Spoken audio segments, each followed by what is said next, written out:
को किसी ने? नहीं, यकीन है। इलेक्शन की तैयारियां बताती हैं भाई इलेक्शन हो रहा है। प्रोग्राम, किसी प्रोग्राम ने होना हो तो उसकी तैयारी बताती है कि ये प्रोग्राम हो रहा है। तो इलेक्शन कोई मजाक थोड़ी है, एक इवेंट है, बहुत बड़ा है, एक जिम्मेदारी है। तो जिम्मेदारी के ऊपर जिन लोगों ने जिम्मेदारी निभानी है, हम उन लोगों की सुबह शाम आनी है जानी है, देख रहे हैं कि वो क्या कर रहे हैं इलेक्शन के लिए। तो इलेक्शन तो नहीं हो रहा हमारे सामने जो सूरत हाल है उससे वाजे हो रहा है। आप क्या समझते हैं? ये कोई भी मुल्क में कोई समझता है कि इलेक्शन नहीं हो रहा? जो टिकटें देकर बैठे हैं वो भी इलेक्शन की तैयारी नहीं कर रहे, उनका कहाँ है किसी हल्के में कोई उनकी तैयारी, और जो टिकटें नहीं दी वो भी सुकून से बैठे हुए हैं। तो इलेक्शन की हमारे सामने ये वजह। बहरहाल फिर भी हमने उस तारीख का इंतजार किया कि शायद इलेक्शन की कोई नवीद हो जाए। तो इससे बाद हमारी ये काबीना ने क्या कि यहाँ तो गवर्नमेंट है, ये क्या कहते हैं, सेटअप है दूसरा जो अबूरी हुकूमत है। तो उससे बेहतर है कि हम जो लोग हुकूमत के अंदर बैठे हुए हैं वहाँ से शुरू करके और जो मौजूदा फेडरल के अंदर जाएं। तो ये हमारा प्लान हुआ। तो हमने फिर कराची से इसलिए शुरू किया। खुद लीड करेंगे कराची? जी इंशाल्लाह मैं खुद लीड करूँगा कराची से। हमारी पूरी शूरा भी साथ होगी, मरकजी ओहदेदारान सारे इंशाल्लाह। रियासत करने देगी आपको ये सब कुछ लॉन्ग मार्च? हमारा रियासत से तो रोला नहीं है, हमारा तो हुकूमत से रोला है।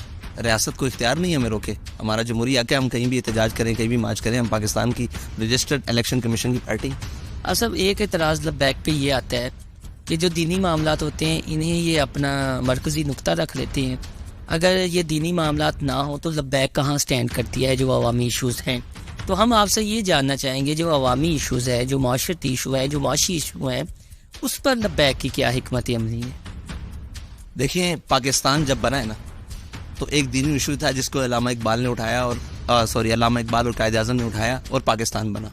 वो था, सारे जोर लगा बैठे थे, फिर वही जोर लगा के बट के रहेगा हिंदुस्तान, बन के रहेगा पाकिस्तान। और पाकिस्तान का मतलब क्या? ला इलाहा इल्लल्लाह। ये दीनी इशू है ना, ये मज़हब का इस्तेमाल हुआ है ना, ये सारा कुछ इस्तेमाल का है या मज़हब का नाम लिया गया? ये मज़हब का नाम लिया गया तो पाकिस्तान बना है। इसीलिए पाकिस्तान में फ़ौक़ियत भी इसी चीज़ को होगी, नाम भी इसी का रहेगा। बाकी पाकिस्तान के दूसरे मसाइल के लिए देखें, हमने महंगाई के लिए पहले भी आवाज़ उठाई, फिर शटर डाउन का वो कॉल हुई, बड़ी एहतजाज, अल्हम्दुलिल्लाह हमारा कामयाब रहा ऑल ओवर। फिर उसके बाद अब इंशाअल्लाह हम लॉन्ग मार्च करने के लिए जा रहे हैं। तो दीनी हो, मिली हो, मुल्की हो, कोई भी मसला हो, लब्बैक अपना वाज़े किरदार अदा करती है। आप देखिए, अभी इलेक्शन कमीशन में जहाँ सुप्रीम कोर्ट में जब हमारा गए हैं नुमाइंदे, तो सुप्रीम कोर्ट को ये किसने कहा है कि आप लब्बैक को नहीं सुन सकते? वो कह रहे हैं हम लब्बैक को नहीं सुन सकते। मतलब इतना बड़ा इदारा, यानी क्या? इसके बाद आप मुझे बताएं कि क्या किसी हमारे कारकुन के ज़हन में उसकी तकद्दुस बाल रहेगा सुप्रीम कोर्ट का? तो ये जजेस को चाहिए कि अपनी स्टेटमेंट्स और अपनी चीज़ें, कि 22 लाख वोटर की हामिल जमात का एक नुमाइंदा आपके सामने खड़ा है और आप कह रहे हैं कि नहीं सुन सकते। फिर हमारे साथ सबसे बड़ा इलेक्शन कमीशन ने धोखा किया और जुल्म किया कि वो अभी जो मरदमशुमारी में इलेक्शन कमीशन भी दाखिल था, लेकिन मरदमशुमारी वाला एक अलहदा पूरा एक वो शोबा है, उसने तहरीक लब्बैक पाकिस्तान को, TLP में, आपको पता TLP कराची की भी स्टेक होल्डर है, उसने इतना काम किया। कराची में हमारी 3 सीटें मौजूद हैं, लेकिन उन्होंने मरदमशुमारी के वक्त बाकी सारी जमातों को बुलाया जिनके पास वहाँ की अभी काउंसिलर की सीट भी नहीं है, उनको बुलाया और तहरीक लब्बैक को नहीं बुलाया। तो कराची में जो पुअर परफॉर्मेंस रही ये आपके बल्दियाती इंतखाबात में, वो कोई आपने स्क्रूटनी की, कोई तहकीकात की, जो जिनकी नाकिस कारकर्दगी थी अमीर लब्बैक की या जो भी था ज़िम्मेदार, कहाँ? क्योंकि मुसलसल हम ये देख रहे हैं आपका 2018 के बाद वोट बैंक कम हुआ है, बढ़ा नहीं है। हमारा तहरीक लब्बैक पाकिस्तान का 18 के बाद वोट बैंक ज़्यादा हुआ है, लेकिन वो कम किया जा रहा है, वो किसी भी इलेक्शन की धांधली के ज़रिए, किसी भी चक्कर के ज़रिए। अब कराची में मैं आपको सच्ची बात बताता हूँ, आप ये देखें, जिन जमातों को उम्मीदवार नहीं मिल रहे थे काउंसलर के, वो जीत गई। हैरान कौन बात है भाई, एक है उम्मीदवार आएगा, वो कैंपेन करेगा तो उसको मिलेगी। जमात इस्लामी को उम्मीदवार नहीं मिले, ये जो भी है वो कहते हैं मैं आया नहीं, लाया गया हूँ। इस्लामी को लाया गया, इसमें कोई दूसरे ऐप थोड़ी है, कौन कहता नहीं लाया गया? भाई उनके बहुत बड़ा जिम्मेदार कराची में हमारे साथ बैठ कर पूछता है, ओ यार आप सेटिंग में नहीं थे, ये क्या हो गया है? मैंने कहा आप सेटिंग में थे शायद, तो फिर मुस्कुरा पड़े।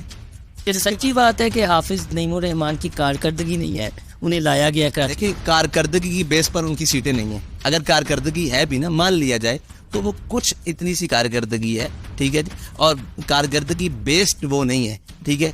और वो किसी ना किसी तरीके से अब वो चाहते ही हैं कि ये दोनों मजहबी ताकतें हैं ये आपस में सामने आ जाए, लेकिन हकायक और सच यही है कि वो नवाजे गए हैं और वो बड़े अहम तरीके से नवाजे गए और बड़े जितना हमारा था वो खींच के कोई आधा पीपल्स पार्टी को और आधा इनको बांट कर वो बदर बाट कर देगी। तो बड़े इलेक्शन में भी यही होगा और यही तमाशा होगा। लेकिन ये याद रखिएगा कि अगर ये तमाशा हुआ तो हम प्लेट के लिए तो नहीं लड़े, लेकिन देग पे वो लड़ाई होगी सारा पाकिस्तान देखेगा। आपकी बहुत ज़्यादा फैन फॉलोइंग है सोशल मीडिया में, इमरान खान साहब की बहुत है, मरीम नवाज़ की बहुत है।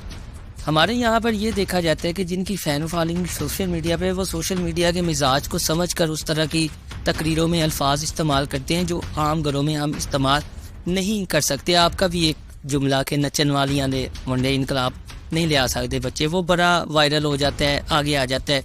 हमारी लीडरशिप जो है वो मैच्योर होगी कि उन्हें नया ज़रूरत पड़े इस तरह के जुमलों की, चाहे कोई भी है, ज़रूरी नहीं है आप ही, कोई भी है, इमरान खान हो, मरीम नवाज़ हो, कोई भी मरकज़ी क़यादत हो किसी भी जमात की। क्या कि ऐसे अल्फाज ना बोले जाए जिनसे किसी का दिल दुखे। अच्छा, ऐसे अल्फाज बिल्कुल नहीं बोलने चाहिए, लेकिन आप ये तारीख तो देखें कि वो कहाँ तक उतर जाते हैं, वो क्या क्या बकवास पर उतर जाते हैं। यानी मैं वो अल्फाज मुंह से दोहरा नहीं सकता कि वो क्या क्या कर सकते हैं। तो एक हमारा जुमला अगर उस जगह पे कहीं कबूल कर लें तो बेहतर है, लेकिन अगर ये अपने आप को रोक ले और अपने आप को ये सारे कायल कर लें तो हम तो साफ ज़ाहिर लोग ही वो हैं कि हमें कोई देख कर भी कहेगा कि यार आप ये क्या बात कर रहे हैं। तो हम तो अब पहले हमारे पास तो इससे भी बड़ी आगे की बातें हैं, लेकिन हम तो कहते ही कुछ नहीं है, कंट्रोल करके बस चुप करके चले जाते हैं। जो ज़बान ये इस्तेमाल करते हैं और जो बातें ये सोशल मीडिया की ट्रोलिंग करते हैं हमारे बारे में, और जो ट्रेंड्स और जो वाहियात, आपको याद होगा वो जो मतलब इस तरह के ट्रेंड इन्होंने किए थे, वो एक एक ट्रेंड हमने तो ऐसा लफ्ज़ अभी तक कोई नहीं बोला। और जो जो तस्वीर के साथ और जो जो वीडियो के साथ ये करते हैं तो हमने तो अभी कुछ नहीं कहा, हमने तो एक मुहावरतन एक जुमला बोला और वो हकायत पर मबनी हो गया। ये भी कमाल है। अब साहब एक कन्फ्यूजन है, दूर कर दें तो बेहतर है।